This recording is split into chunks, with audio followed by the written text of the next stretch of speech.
about the skills challenge, the skills gap.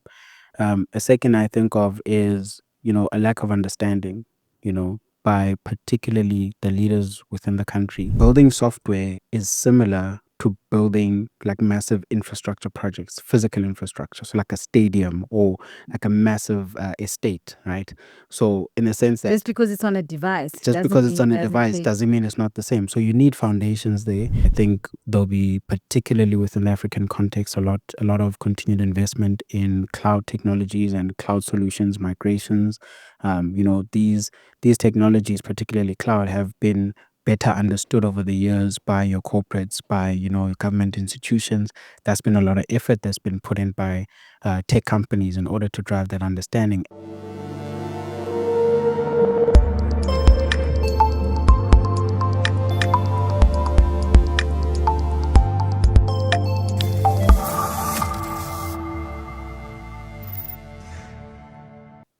Hello and welcome to ITWeb TV with me, Cinga Nyangintsimbi. It is my first edition of the 2025 season of the show, and I hope you've had a great start to the year. And hopefully it's going to be another phenomenal year ahead. Well, today I'm joined in studio by Cinga Nyangintsimbi. He is the MD and founder of Batsamayi Software Development. And he was named the 2024 winner of the ICT sector's coveted IT Personality of the Year award in November. The IITPSA's IT Personality of the Year Awards are the South African IT Industry Accolades, which recognize a respected and outstanding ICT professional who's made a significant contribution to the IT industry and who's been successful in building a respected IT organization or business and has played an instrumental part in growing the business and has made a major contribution to the ICT profession over the years. And he happens to be sitting right before me this afternoon. Cinga, good afternoon and welcome to ITWeb TV. Good afternoon, Sis Bahle. How are you? I'm great, thanks. And yourself? I'm all right, thank you. So today we'll find out what it feels like to be South Africa's top IT Personality of the Year. And we're going to be picking your brains on South Africa's ICT sector, the challenges and opportunities facing the sector, and where South Africa really stands as far as the IT skills gap is concerned. We'll also zoom in on Batsamayi Software Development, just looking at the impact it's made, its product offerings, as well as its huge focus on youth empowerment, as well as job creation. Well, first of all, congratulations. Hey, congratulations in order for you. This is no mean feat, and we're not going to take it lightly. How did you feel when your name was called out as the winner of the ICT sector's coveted IT Personality of the Year, scooping that award on that memorable November day? Initially, I was taken aback. I didn't expect that my name would be called up, but thereafter I was honored, and I was particularly humbled by the recognition. It's years of effort by the Batsamayi team, and this is recognition of that effort that the team has put in. It's been a grueling journey. It's been a challenging journey. And when your industry recognizes you in this manner, it means a lot. I can imagine it to be a grueling and challenging journey. I mean, you started the company when you were only 20 years old. But we'll find out more about that in a moment. You are now a well-respected entrepreneur in the ICT sector. What value does this award add, not only to your career, but, its impact on the broader ICT sector and beyond? The value is particularly in recognizing the work that young people put in when they've got the right direction, the right vision, when they put in the effort in order to work to a common goal to help Africa keep pace with the best. And that's been the founding of Batsamayi. That recognition is quite significant, particularly in showing other young people that it is possible to put in the effort and get recognition for it. And therefore, your efforts are not in vain. Well, you speak of, keeping up with the best in the world. And that's, in fact, you alluded to some of that during your speech when you were accepting your award. I remember that very well because you said, I hope that out of this award, there are more young people of all races and genders that will start companies that will make a difference on the continent and help Africa keep pace with the best in the world. That's my mission. Well, tell us about that mission. You actually started Batsamayi in a 2-bedroom apartment And I believe you were with, was it 6 engineering students who, some of them were your friends? And you've now grown to 60 young professionals, some who are now AWS certified. But let's just find out what inspired the establishment of your company and what was your vision at the time? So it started particularly way before I got to university. Around the age of 10, I would look at the challenges faced within our communities and I would think, what role can I play in order to make a difference in not only South Africa, but the rest of the continent?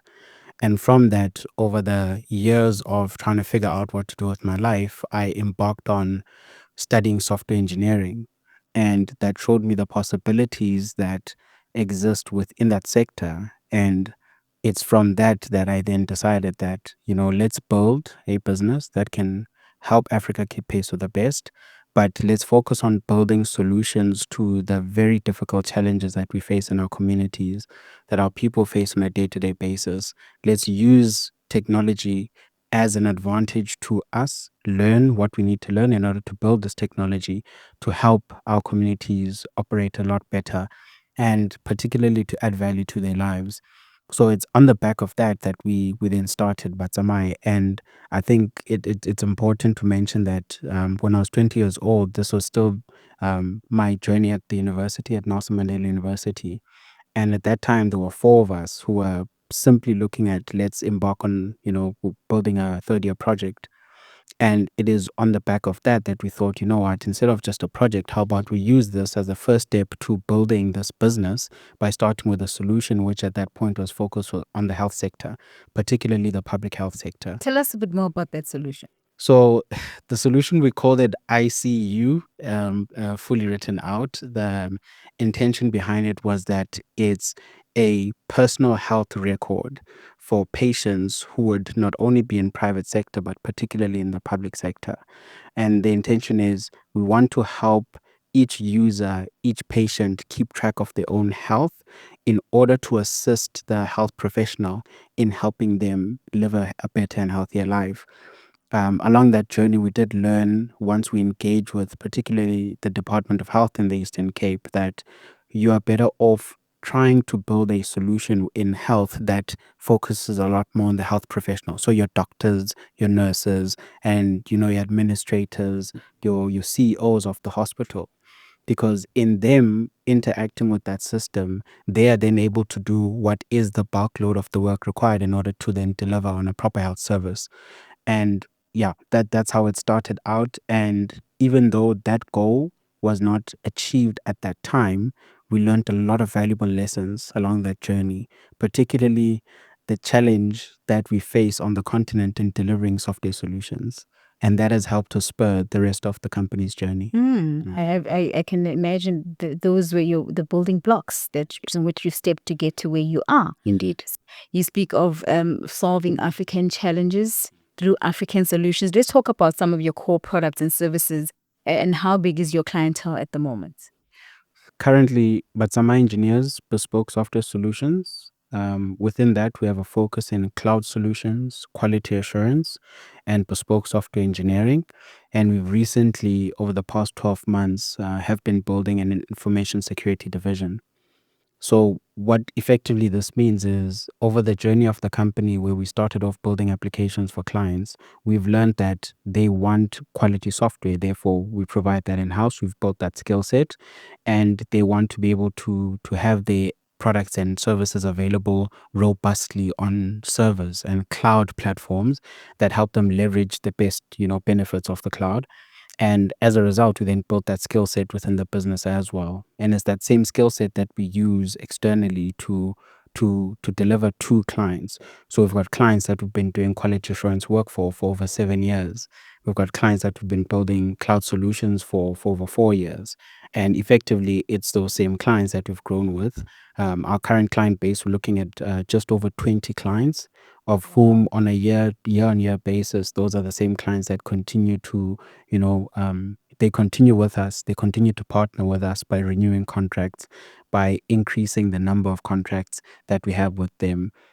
Ultimately, that commitment from our clients is showing us at least that there's something that we are doing right. Wow. That sounds amazing.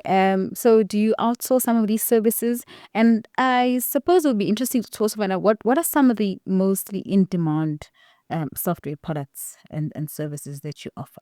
So from our experience, it's particularly been in cloud, and in cybersecurity. So in cloud, where we've built capability and skill, we've noticed that a lot of clients are looking to migrate to the cloud. They're looking to engineer cloud efficient applications and cloud efficient products. They're looking to re-engineer their current existing products. And we've built that skill set within our team. So for a bit of context, is Batsamayi started its cloud journey, way before, but we registered in 2021 as an AWS partner, and we're part of a program with AWS.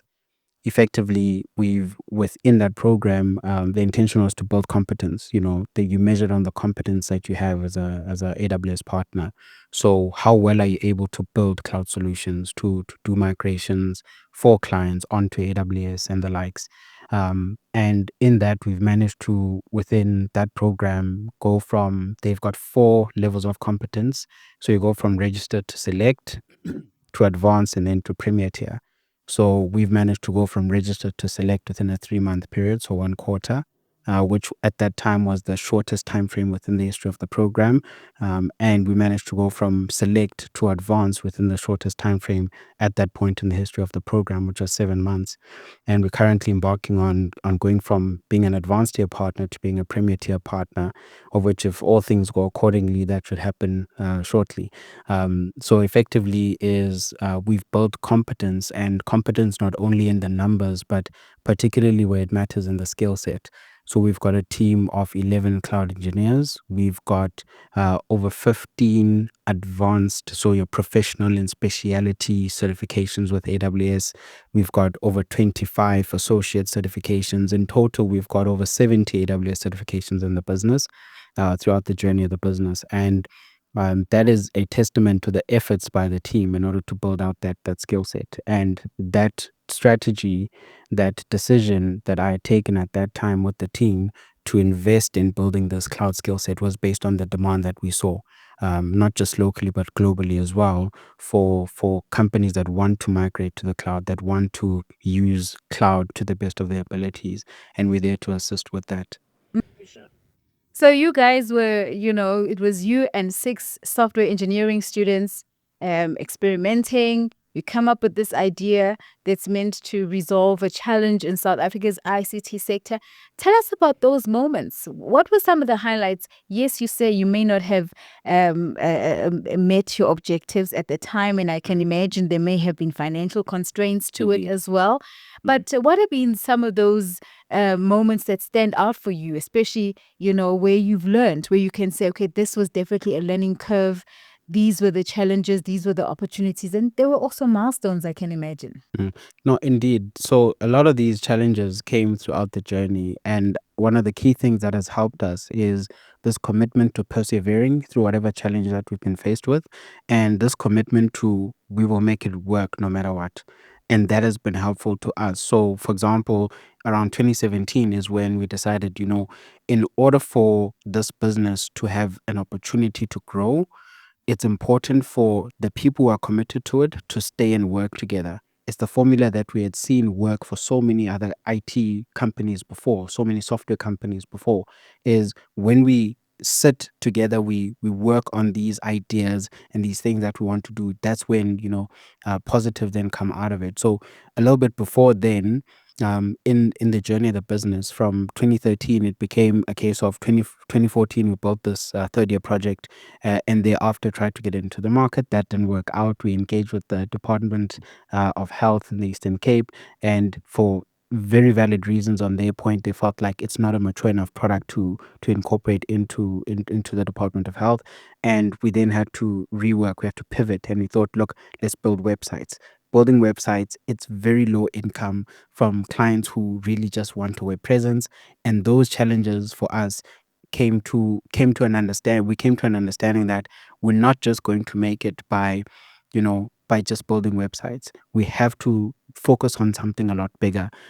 Focus on a skill that's difficult to attain. Focus on delivering products and services that are sought after, and therefore will have an opportunity to succeed. So along that journey, we eventually got to decide that the guys who want to be a part of the team, let's meet every Saturday at the university in the computer labs, and let's build these ideas that we have. So often we meet people and we all speak about, I've got this great idea for an app or great idea for a solution that will make, that will make a change in people's lives. Let's actually build it. We have the tools available to us. It may be limited, but let's actually put it out there and let's see.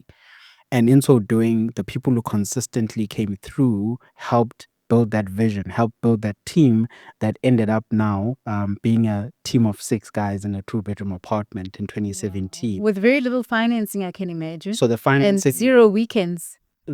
almost 0 weekends, and a lot of challenge. So at that point, the financing came from largely from the work that I was doing. So I started lecturing at the university. I did some part-time contract work, and that income I effectively invested fully into growing the business.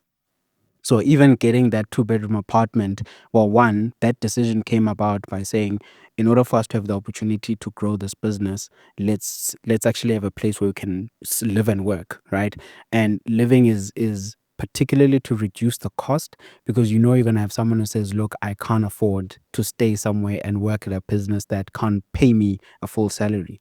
So therefore the thinking was, let's all stay and live in the same place, and it gives us the opportunity to continue working on this vision.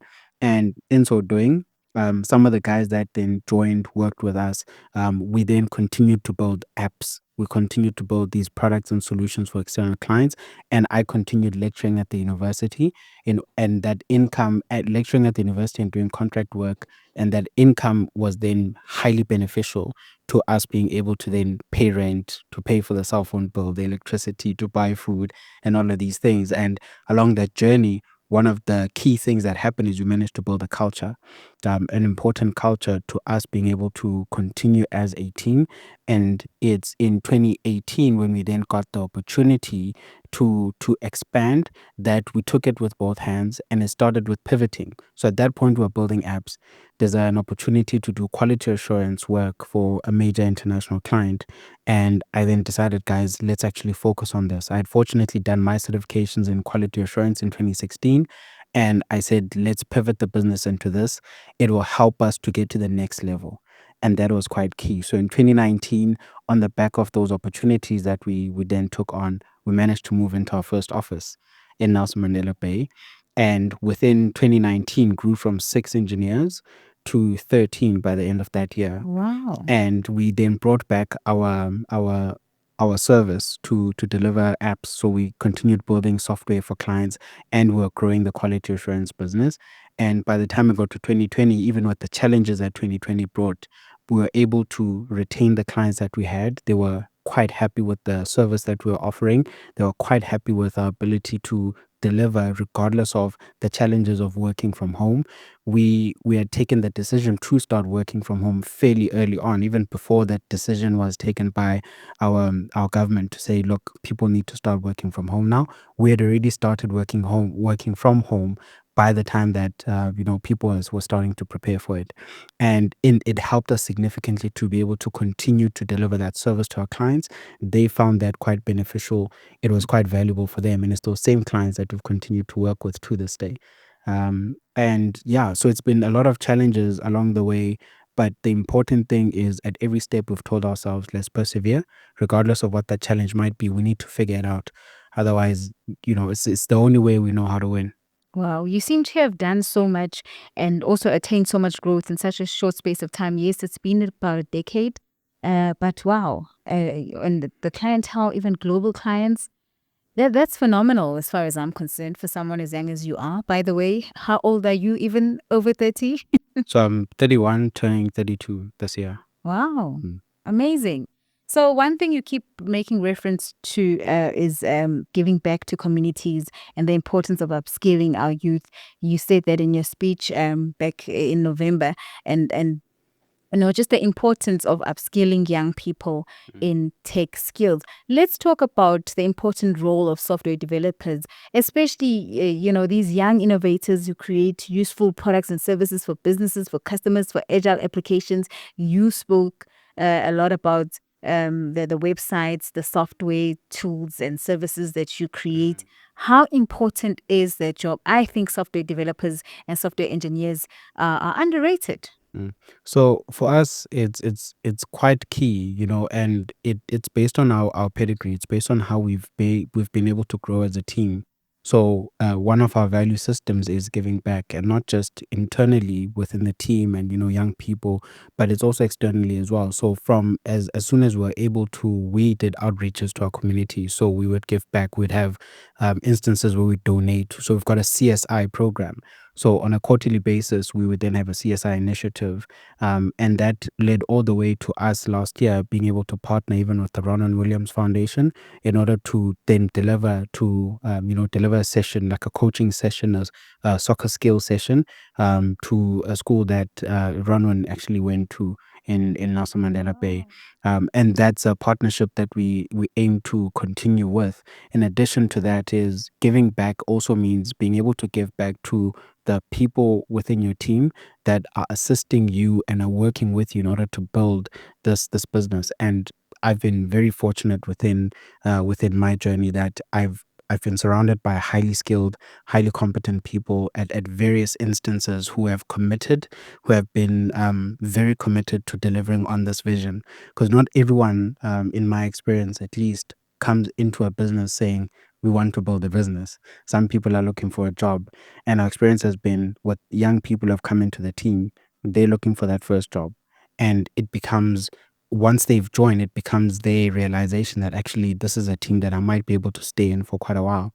So in December last year, in December 2024, we celebrated for 5 of our team members who had been in the business for just over 5 years. And that's a massive milestone for us, because we know the challenges that are faced by smaller companies are quite significant when it comes to turnaround of your team. In addition to that is our us having young people in the team and investing in the skill has been a strategy and a decision taken from the perspective of survival and building a business, more than it's been about let's make sure we give back to young people. So I started the business as a student. I've worked with students, and people who have been graduates, who have come into the business and made a significant impact in the solutions we have been able to deliver to clients. And therefore, it has shown me that young people have got the ability more than what even sometimes they think. And as a result, it's been a case of, okay, fine, we can have young people in the team, but how do we make sure that we still deliver on par with some of the best businesses in the world? Is we have to invest in building the skill. Part of building the skill is building the knowledge. So it's been a commitment from the Batsamayi team, particularly the leaders, to say, let's ensure that we're investing on a yearly basis on paying for certification opportunities for everyone in the team. And that's something that we started in 2019 and continue to this day. So every year, each person in the team has the opportunity to get a certification that's paid for by the company, and that certification belongs to them, obviously. But what it then does is it assists us to be able to bring in individuals who are invested in improving their own knowledge. And within the team, by working on client projects, by working on other projects, we're able to build a skill that helps us to more quickly be on par with some of the best businesses in the world. And as a result, that's part of what has helped us. It's been a significant part of what has helped us to succeed as we have. Otherwise, it just wouldn't have worked. So that investment is key. And software engineers in general, not just in South Africa, but across the continent, have got an opportunity to invest or plow back what they have learned, what they've benefited from. Then they have an opportunity to plow that back into communities, because there are young kids who are looking to get into careers that they have no idea what that space looks like once they cross that line. And as someone who is a professional, even if it's your first year working, if you go and sit, have conversations when you go back home, with young people who are in high school or in primary school, you never know what that seed that you plant. You never know what that might lead to in the future for that child. So it's quite significant, the opportunity we presented with. Wow, that is so profound. And you talk about the importance of developing skills development as part of your giving back. And of course, we know that there's a huge shortage of IT skills. There's a big shortage of software developers and software engineers in South Africa. How do you deal with the skills gap? Because we find that even companies that are willing to invest in skills development are now faced with another challenge of retaining those skills. In some instances, as soon as companies have been able to upskill their employees, they find that, their employees, yes, their employees are headhunted by others. So what do we call it? There's a term, skills recycling, now becomes quite a popular thing in an industry where, there's only a limited number of skilled people. So how severe is this shortage of software developers in South Africa? And do you think that the skills gap is narrowing, or is it just becoming broader? So my take is that the fact that we have a conversation about it does speak to the fact that it's quite severe. It's like when you speak about youth unemployment, and the fact that it's over 50%, it shows not just in the numbers, but in conversation that it's quite severe. In our experience in Batsamayi is that when we receive applications of young people wanting to get into the business, particularly graduates, because our applications are open to graduates and non-graduates, so it's about competence more than it is about qualification. So even when we receive those applications, we do interviews. More often than not, we find that even your graduates do not have the skill that you require. They don't yet have that competence in order to be able to deliver on the work you need to deliver on for your clients, and the things you want to get done in the business.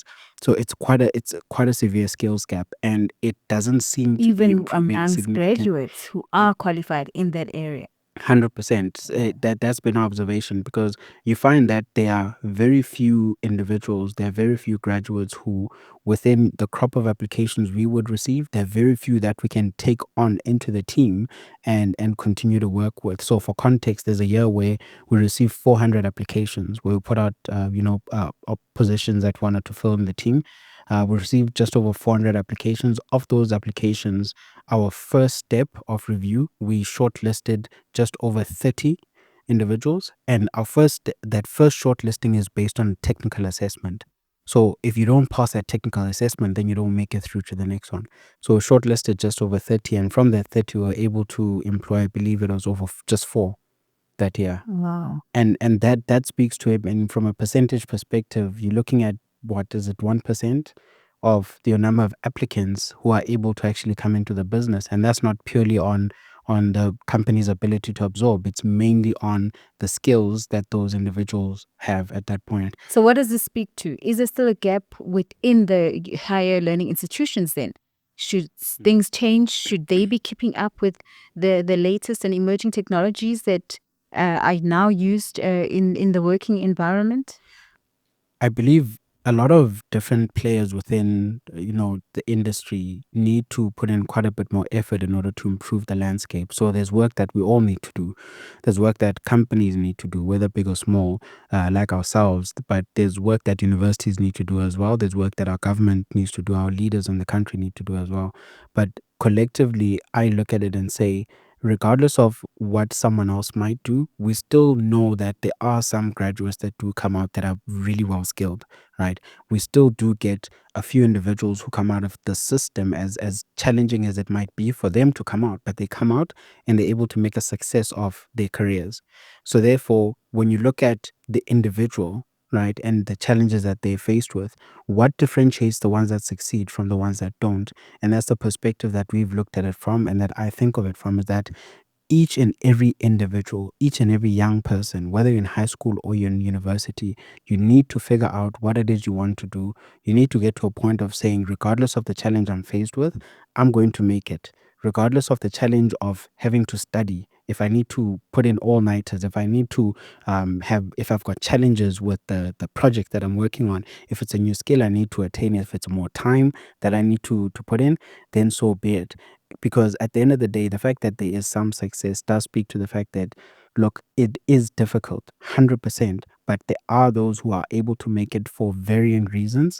And at the end of the day, in order for it to improve, there has to be effort by the individual as well, that they put in order to be able to succeed. I remember when I was in university, in second year in particular, I failed the first two tests that I'd written for our software development module.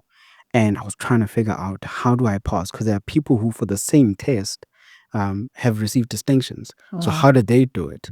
And I asked them. I thought to myself, look, no person is an island. Therefore, let me go and ask. And it's in having conversations with them that I figured out that my way of studying software development is flawed versus how it is tested. Therefore, once I had sat with them and I learned from them, and they literally, they took me into their arms and said, look, we'll help you out, we'll show you what we do, and hopefully it works for you. And in so doing, I was able to, in the next test I wrote, get a distinction as well. So it's not impossible. It is very difficult, but not impossible. And one of the key things that the people I was with at the university said to me, they introduced me to various resources that helped. One was a video by a gentleman called Eric Thomas. And in that video, he speaks about effectively perseverance. And there's a quote that would live with me to this day, which is, you need to be able at any moment to sacrifice who you are for who you want to become. And that means if I'm currently a person who is going out on the weekend, for me to succeed in this endeavor, I need to be able to sacrifice that person for the person that I do want to become. And ultimately, if you look at the challenges you're faced with and you make that decision that regardless, I'm going to win, then you'll figure it out. More often than not, people who want to succeed, they figure it out. People who want to succeed figure it out, and they will. Where there's a will, there is a way. Indeed. So let's talk about just picking your brain on what you'd say are the three biggest challenges facing South Africa's tech sector at the moment. Or should we broaden it to South Africa's ICT sector? Yeah. So I'd say one is what we spoke about, the skills challenge, the skills gap. A second I think of is, a lack of understanding, by particularly the leaders within the country. So if you ask most tech people, whether it's established businesses or particularly the smaller companies, when you've got a solution that you want to present to your institutions of government, that lack of understanding technology becomes a huge barrier to that product or solution even being considered, and therefore even more of a challenge for it to be a success. So this is within the company as well as within the government, for instance, our policymakers? Indeed, definitely within policy making. My experience has been policies more often than not lag behind technology and innovation. Definitely. And as a result, you see that being prevalent a lot more within the technology sector, the ICT sector in particular. So if you have like software engineering is a bit of a different endeavor to the other engineering disciplines, in my understanding.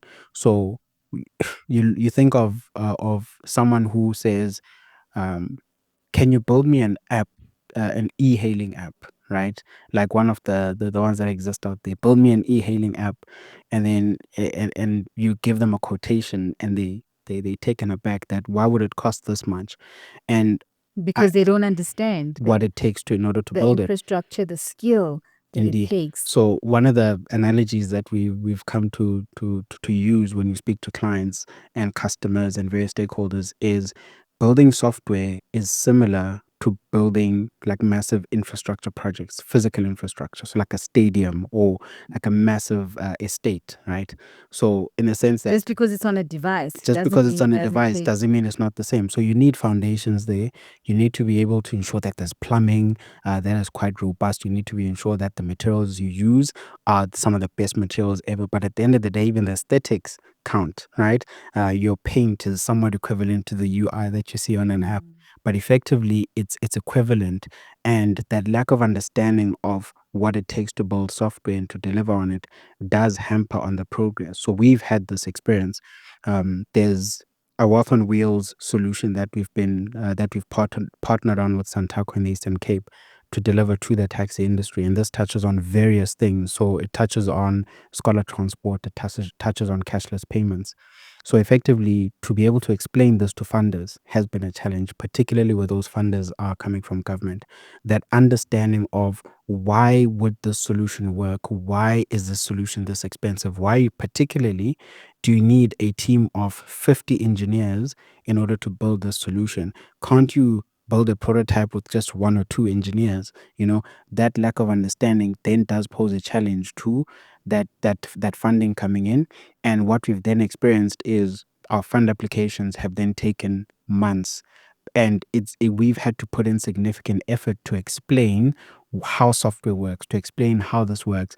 And literally some of the examples that will come out of those meetings from individuals that work at these funding institutions will be, but for example, we fund something as simple as machinery. Machinery is 2 million, or whatever the case might be. So if you want to get like one of these big machines that you use in physical construction, right?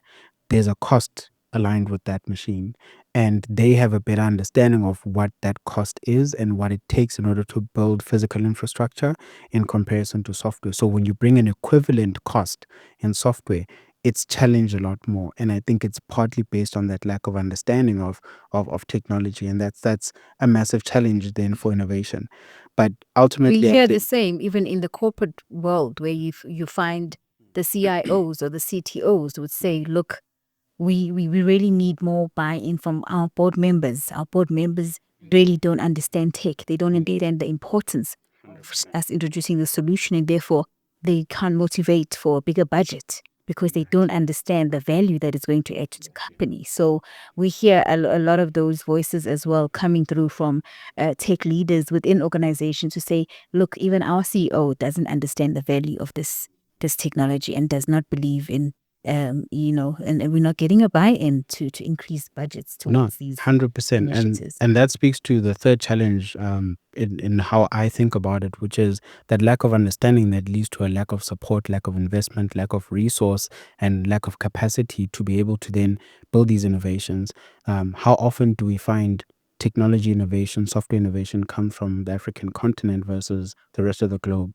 You know, and in order for us to get to that point, having a well-resourced professionals within the entire industry can aid in ensuring that they've got the opportunity to actually sit, play around, and work on these technologies, and then build solutions that will eventually bring in new markets, and bring in new opportunities as well. So yeah, those are the three in my thinking. Wow. A great pick of three very, very big challenges facing the sector. So, in closing, what would you say we can expect in the way that app development is, the journey that app development is taking? And what are some of the new technologies that we can expect in 2025 in that space? Any predictions as far as you're concerned? Mm. So I've got some thoughts. I think one of the key ones is continued development and continued innovation, and products and services coming out of what's happened now with generative AI. I think we'll see quite a bit more of that within this year. Second to it, I think there'll be, particularly within the African context, a lot of continued investment in cloud technologies and cloud solutions, migrations. These technologies, particularly cloud, have been better understood over the years by your corporates, by government institutions. That's been a lot of effort that's been put in by tech companies in order to drive that understanding. And I think this year we'll see a lot more. We'll see the fruits of all of that effort start to show in a lot more ways, with a lot more investment by companies in order to move to the cloud. And I think one of the ones that is always going to exist, in my opinion, is we are going to most likely see something that we've not seen before, and that is the norm with technology and apps. Such as Is I mean, look at how AI spurned when it did. It took a lot of people by surprise. advancements of So advancements in existing technology, technologies. Okay. advancement of existing technologies that will come to the forefront and take us by surprise, and take the world by storm. I think once with how it's happened recently with these AI products, we're going to see quite a bit more of that, particularly with advancement. So I think we're going to see something that we don't expect. So expect the unexpected effectively. Wow. Yeah. Speaking of which, a colleague of mine actually, whose relative was about to pay lobola, and he knew nothing about the culture. So he went on ChatGPT and he said, "Look, what is this culture? How does this culture approach lobola ceremonies? What are the important things I need to know when I'm going to be loboling a lady from this culture?" And there you have it. ChatGPT was able to inform him of what everything and anything that has to do with the lobola ceremony of that particular culture. And Indeed. who would have thought that you'd be able to learn so much about culture and tradition from a generative AI app? Eh? Particularly thinking of the fact that these are technologies that started and are built largely outside of the country, outside of the continent, and now they are built well enough that they are able to work even in our own context, and that's quite key. But yeah, look, at the end of it, it's one of these things that we need to expect, that technology will come from the left field. There'll be something that comes from the left field that we don't always expect. Expect the unexpected. Otherwise, you may find yourself, your business being overtaken by a risk that you failed to mitigate because you failed to see it. So expect And the that's the unexpected and importance prepare for it. of Yeah. of ethics, Indeed. and informing yourself, especially as a business leader, on things like AI ethics and where you really draw the line and how you balance between human and tech integration as far as these emerging technologies are concerned. 100%. Yeah. Well, it has been a fantastic and really, really gripping conversation. And that was Cinga Nyangintsimbi, who's the MD and founder of Batsamayi Software Development, who was named the 2024 winner of the ICT sector's coveted IT Personality of the Award in November. Thank you so much, Cinga, and we wish you all the best in your business. Thank you. Appreciate the opportunity, and all the best to you as well. Thank you so much. Well, there you have it. Do remember to subscribe, like, and share this video on all social media platforms. Thank you so much for lending us an ear. Adios.